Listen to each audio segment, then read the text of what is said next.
ସମସ୍ତଙ୍କୁ ନମସ୍କାର। ଆମ ଘରକୁ ଆପଣଙ୍କୁ ସ୍ୱାଗତ। ଆଜି ଆମ ରୋଷେଇ ଘରେ ତିଆରି ହେଉଛି ପଖାଳକୁ ଶୁଖୁଆ ବେସର। କେଉଁ ଅଜାଇ ଅମଳରୁ ଆମେ ଓଡ଼ିଆ ଘରେ ରହିଆସିଛି ଏଇ ଖାଇବା। ଆଜି ସକାଳୁ ସକାଳୁ ବାପା ଉଠି ବାହାରି ପଡ଼ିଲେ ବିଲକୁ।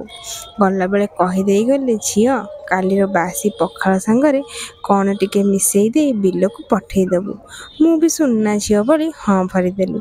ହେଲେ ବାପା ଗଲା ପରେ ଭାବିଲି କ'ଣ ଟିକେ ତ କରିବି, ହେଲେ ସାଙ୍ଗରେ କରିବି ଶୁଖୁଆ ବେସର।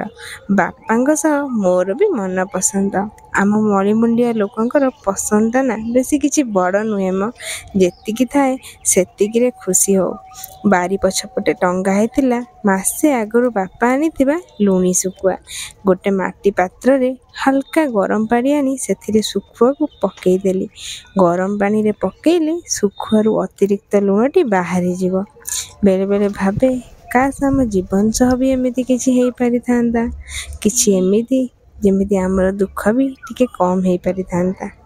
ଏବେ ଶୁଖୁଆକୁ ଛୋଟ ଛୋଟ ପିସ୍ କରି ଆଉ ଥରେ ଭଲ ଭାବେ ଧୋଇ ଦେଇ ଆଣିଲି। ଏବେ ତ ଏପଟେ ଧୀରେ ଧୀରେ କାମ ସରିବ। କାମ ସରିଗଲା ପରେ ଆମେ ଯିବା ମସଲା ବଟାବଟି ଆଡ଼କୁ। ଆଉ କାହିଁକି ନା ଯେଉଁ ଆଇଟମ୍ ହଉ, ଯଦି ଉପଯୁକ୍ତ ମସଲାଟା ନ ପଡ଼ିବ ତା'ର ଟେଷ୍ଟଟା ଜମା ହେବନି। ସୋରିଷ, ରସୁଣ, ଲଙ୍କା, ଜିରା, ଶୁଖୁଆ ପାଇଁ ତ ଏଇ ଲୋଡ଼ା। ଏଇ ସବୁକୁ ମିଶେଇକି ମୁଁ ପୁରା ଭଲ ଭାବେ ବାଟିଦେଲି। ଦୁନିଆରେ ଯେତେ ଆଧୁନିକ ଯନ୍ତ୍ରପାତି ବାହାରିଲେ ବି ହାତ ବଟା ମସଲାର ସ୍ୱାଦ ସବୁବେଳେ ଅଲଗା।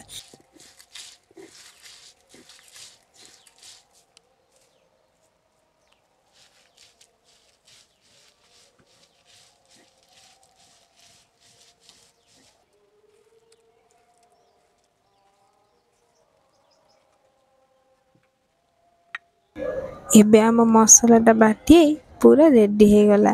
ଏବେ ଯିବା ଆମେ ରୋଷେଇ ଆଡ଼କୁ। ରୋଷେଇ ପାଇଁ ପ୍ରଥମେ ଆମେ ନେବା ସୋରିଷ ତେଲ। ଆମିଷର ଯେତେ ବି ପ୍ରକାର ଅଛି, ସୋରିଷ ତେଲ ପଡ଼ିଲେ ନା ତା'ର ସ୍ୱାଦଟା ହିଁ ଅଲଗା ଆସେ। ଯେତେବେଳେ ତେଲଟା ଆମର ଗରମ ହେଇଯିବ, ତାପରେ ଯେଉଁ ଶୁଖୁଆଟା କାଟିକି ରଖିଛନ୍ତି ତାକୁ ଆମେ ଭଲରେ ପକେଇଦେବା। ଶୁଖୁଆକୁ ଆଗେ ଫାଷ୍ଟ ଭାଜିବା। ସେ ଯେତେବେଳେ ଭଲସେ ଭାଜି ହେଇଯିବ ତାପରେ ଯାଇକି ଆମେ ଆମ ଆଗ କାମ ସବୁ କରିବା।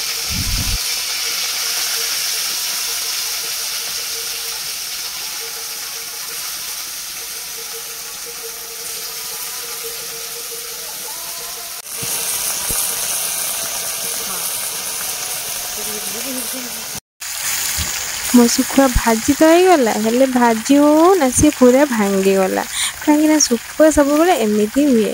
ଆଉ ଶୁଖୁଆଟା ଯେତେବେଳେ ପୁରା ଭାଜି ହେଇଗଲା, ସେଥିରେ ନା ମୁଁ ମସଲା ପକେଇଦେଲି।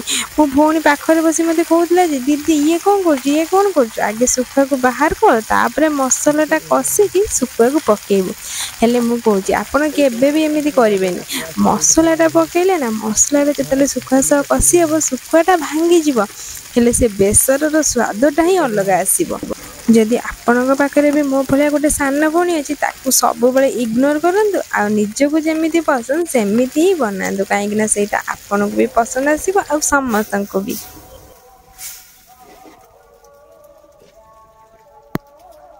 ମସଲା ସହିତ କଷି ଏବେ ଆମ ଶୁଖୁଆ ବେସରଟା ପୁରା ସମ୍ପୂର୍ଣ୍ଣ ପ୍ରସ୍ତୁତ ହେଇଗଲା। ଦେଖୁନାହାନ୍ତି କେମିତି ପୁରା ଶୁଖୁଆଟା ମସଲା ସହିତ ମିଶି ଫେଣ୍ଟି ହେଇଯାଇଛି। ଆପଣ ଆଧିରୁ ଶୁଖୁଆର ମୁଣ୍ଡ ଆଉ ଲାଞ୍ଜ କିଛି ଅଲଗା କରିପାରିବେନି, ହେଲେ ସ୍ୱାଦଟା ଏମିତି ଆସିବ ନା, ପଖାଳକୁ ବି ଆପଣ ପେଟକୁ ଯିବାକୁ ଅଟକେଇ ପାରିବେନି।